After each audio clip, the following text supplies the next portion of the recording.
O Senhor esteja convosco. Está no meio de nós. Proclamação do Evangelho de Jesus Cristo, segundo João.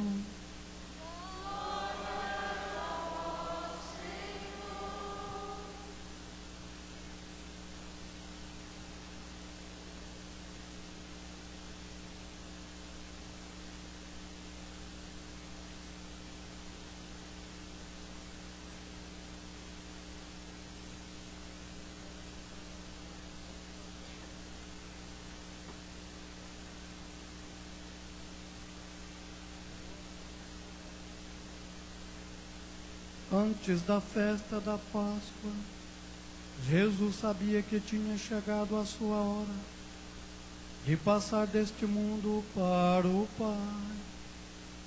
Tendo amado os seus que estavam no mundo, amou até o fim. Estavam tomando a ceia.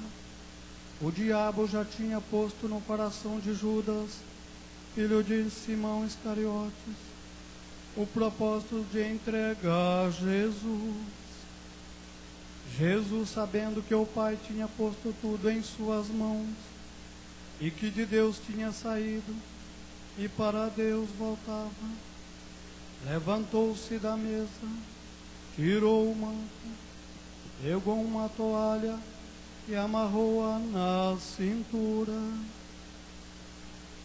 derramou água numa bacia e começou a lavar os pés dos discípulos, enxugando-os com a toalha com que estava cingido. Chegou a vez de Simão Pedro. Pedro disse: Senhor, tu me lava os pés.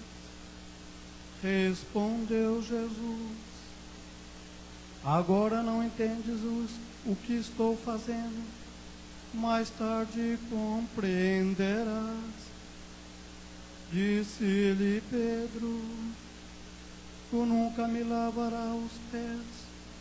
Mas Jesus respondeu: Se eu não te lavar, não terás parte comigo. Simão Pedro disse: Senhor, então lava não somente os meus pés, mas também as mãos e a cabeça. Jesus respondeu: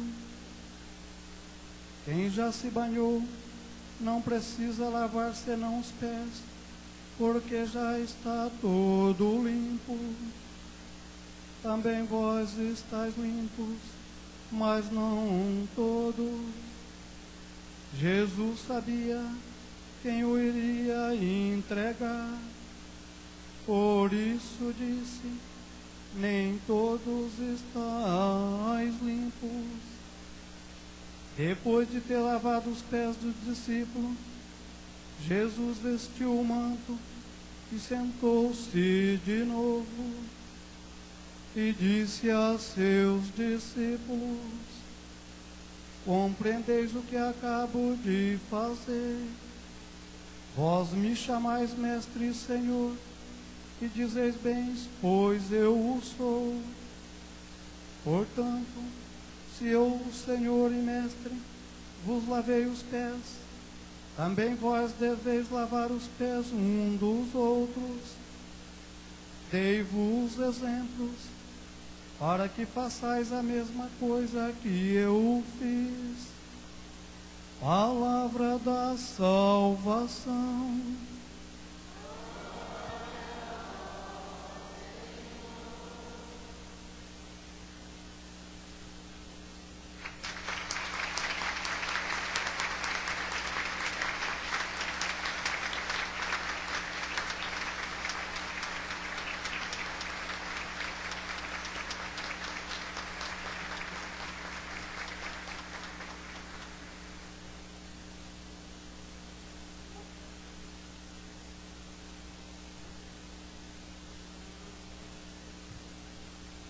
Pela palavra do Santo Evangelho, sejam perdoados os nossos pecados.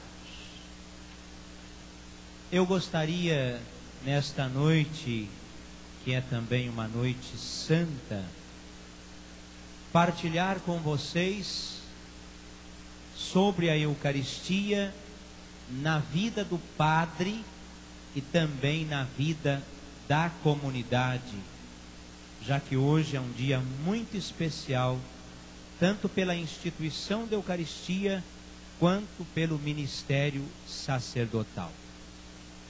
Dizer que, antes de mais nada, a Eucaristia brota do mistério pascal. Desse momento que nós estamos vivendo por esses dias, paixão, morte e ressurreição, é desse mistério que brota o grande testamento de amor que Jesus deixa para todos nós. É preciso enxergar o gesto que daqui a pouco nós vamos realizar, o gesto do lava-pés. É preciso enxergar esse gesto um pouco mais além daquilo que vamos fazer, mas tentar compreender o seu verdadeiro significado. É muito bonito no Evangelho de São João, quando é narrado o texto do lava-pés, e São João não tem texto sobre a instituição da Eucaristia, porque ele se preocupa em dizer que o lava-pés que ele realizou lá no cenáculo, ele começou naquele momento e ele terminou no alto da cruz. Todo esse percurso do lava-pés até a cruz é o grande testamento que Jesus deixou, que é o testamento de amor. E nós podemos dizer que a Eucaristia é amor. É impossível compreender a Eucaristia separada do amor que Deus sentiu e sente por cada um de nós. É impossível pensar a Eucaristia sem o padre, mas é impossível pensar a Eucaristia sem a comunidade. Ambos encontram a razão de ser na Eucaristia. Sou padre por causa da Eucaristia. Vocês estão aqui reunidos por causa da Eucaristia. Na Eucaristia nós encontramos resposta de um Deus que amou e ama a humanidade. A expressão de São João é uma expressão muito bonita. Amou-nos até o fim. E é muito bonito. Eucaristia é o prolongamento da encarnação, da ação de Jesus, da pregação, da entrega, do sofrimento, da cruz, doação. Ou seja, todos os gestos, todas as palavras, todas as atitudes de Jesus pode ser definidas com uma frase curtíssima de São João: amou-nos até o fim. Eucaristia pode ser compreendida apenas por esta frase curtíssima: amou-nos até o fim.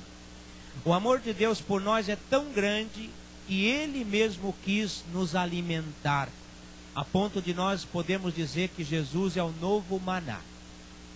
Se lá no deserto o povo precisou do maná para se sustentar, para chegar a um outro lado, hoje nós precisamos da Eucaristia para nos mantermos firmes na fé. Meu corpo é verdadeira comida, meu sangue é verdadeira bebida. Quantas vezes nós não ouvimos isso? O padre e comunidade amam a Cristo na medida em que se deixa amar por Ele. Eucaristia deve nos levar a uma ação muito concreta, e a ação do gesto do lava-pés. E é muito bonito, o lava-pés nos leva à Eucaristia, a Eucaristia nos leva ao lava-pés. Ou seja, quem recebe a Eucaristia de verdade, com o coração muito aberto, é muito difícil ficar com os braços cruzados, porque compreende, entende de fato o que está recebendo. A Eucaristia aponta para uma realidade misteriosa. Quem que é capaz de entender? É aquele que se deixa contemplar por esse grande mistério. Em expressões muito bonitas que nós temos aí em vários livros de espiritualidade. Olha e deixa-se olhar. Trata-se de estar em atitude de adoração. Não adianta sairmos por aí perguntando para todo mundo sobre a compreensão de Eucaristia. E nem precisamos fazer isso. Nós precisamos ter consciência de que nós vamos compreender a Eucaristia, compreender no sentido misterioso, na medida que nós nos tornamos verdadeiros adoradores da Eucaristia. Não só aquele que recebe a Eucaristia, mas aquele que é capaz de parar e contemplar o grande mistério do amor que Deus tem por cada um de nós. Quando nós pensávamos que Deus já tinha feito tudo pela encarnação, ou até pela morte na cruz, aí vem Deus e nos surpreende. Um Deus que estava escondido se encarna e se fez homem. Um Deus que morre e volta para o seu lugar, a casa do Pai.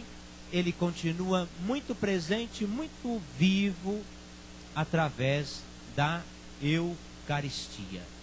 Pão para saciar a fome do povo sofrido, dizendo alto e claro para todos que quiserem ouvir: eu sou o pão vivo que desceu do céu. A Eucaristia é uma realidade divina, uma realidade misteriosa que depende da minha contemplação, mas também uma realidade divina. Por quê? Por que é uma realidade divina? Porque muitas pessoas encontram a sua razão de ser na Eucaristia. Muitos fazem um trabalho especial na comunidade, ou mesmo vive uma vida muito tranquila e em paz na sociedade, por causa da Eucaristia. É uma realidade divina. Somos convidados hoje a imaginar aquele cenáculo, aquela sala aonde aconteceu o lava-pés. Aquele lugar onde estava Jesus e estava também os 12.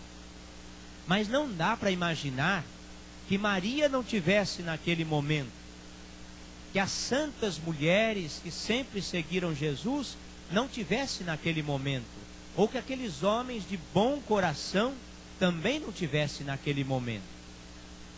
Se São João ou os demais evangelhos ressalta a presença dos 12, a Sagrada Escritura é para apontar uma realidade que se completa: Eucaristia e sacerdócio.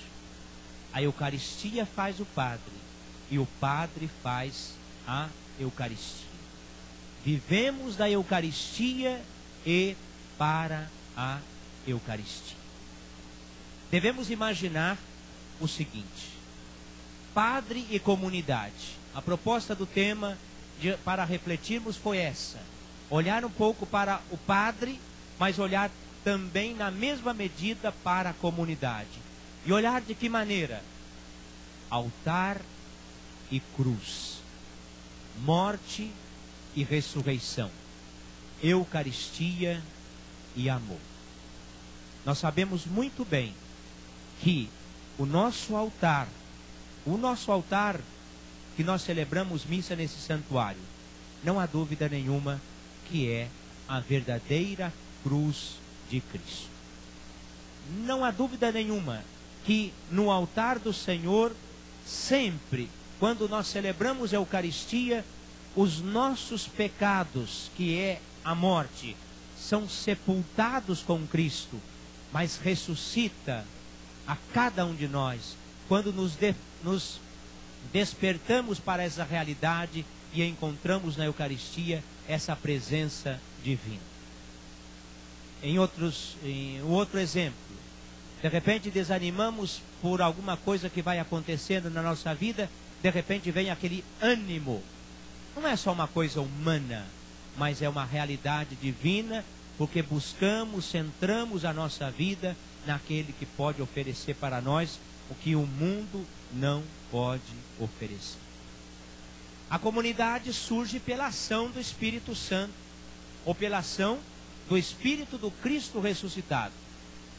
Isso é uma beleza para as comunidades cristãs católicas. Nós nos formamos exatamente a partir da experiência do Espírito do Cristo ressuscitado. Mas olha que interessante, nós somos fortalecidos e alimentados pela palavra e pela Eucaristia. O Espírito suscita as nossas comunidades, a surgir as nossas comunidades. Mas de fato, quem alimenta é sempre a palavra e a Eucaristia. Basta deixar algumas comunidades sem missa, sem a pregação da palavra. O que vai acontecer com essas comunidades? É bem claro para nós. Deixa uma comunidade sem escutar a palavra e deixa a comunidade sem Eucaristia para ver o que vai acontecer. Quantas pessoas não nos dizem que a semana não foi boa porque não buscou Eucaristia?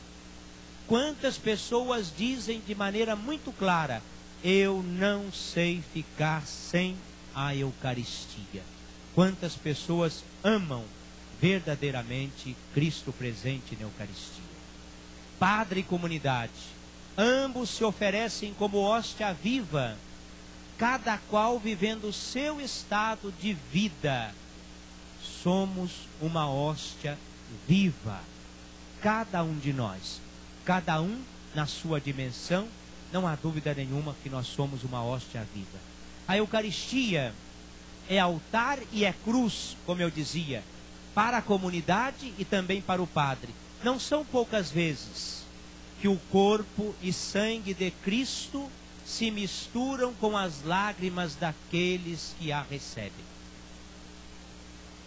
Estou errado? Acho que não.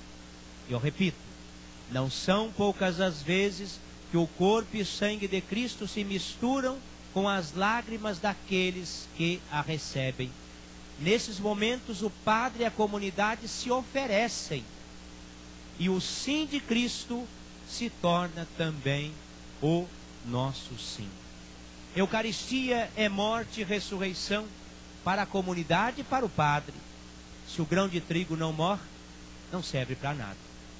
Receber Jesus é morrer para si, para que Cristo renasça junto dele as obras boas.